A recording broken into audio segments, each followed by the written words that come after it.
ছোট্ট একটা খাওয়ার আয়োজন, কোনো জন্মদিন বা কোনো অনুষ্ঠান বাবদ কিন্তু এই খাবারটা না।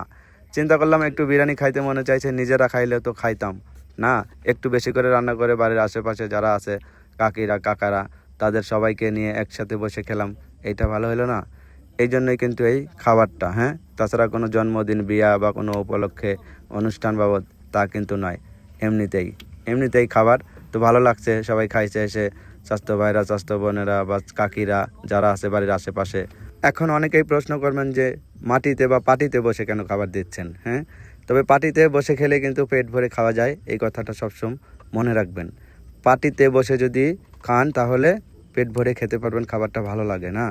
টেবিলে বসে খেলে তো আপনার বসে জুত হয় না, বা প্লেট রেখে জুত হয় না, মুখে উঠাইতে জুত হয় না, তাই না? তো মাটিতে বসে খাওয়ার মজাটাই আলাদা। আমাদের গ্রামের ঐতিহ্য, মাটিতে পাটি দেয়, পাটিতে বসে খেতে হয়। ঠিক আছে? তো এটা নিয়ে আপনারা কোনো মন্তব্য করবেন না। আমাদের দিকে এখনও কিন্তু এভাবে খাওয়া দাওয়ার অনুষ্ঠান হয়। চেয়ার টেবিলটা চলে, কিন্তু সেখানে অনেক বড় অনুষ্ঠান হলে, বিয়ের অনুষ্ঠান হলে তখন কিন্তু চেয়ার টেবিল আনে। হ্যাঁ, তো আর আমাদের এরকম খাবার ভালোবেসে যেগুলো খাবার সেগুলো কিন্তু এরকমই হয়, মাটিতে পাটিতে বসে।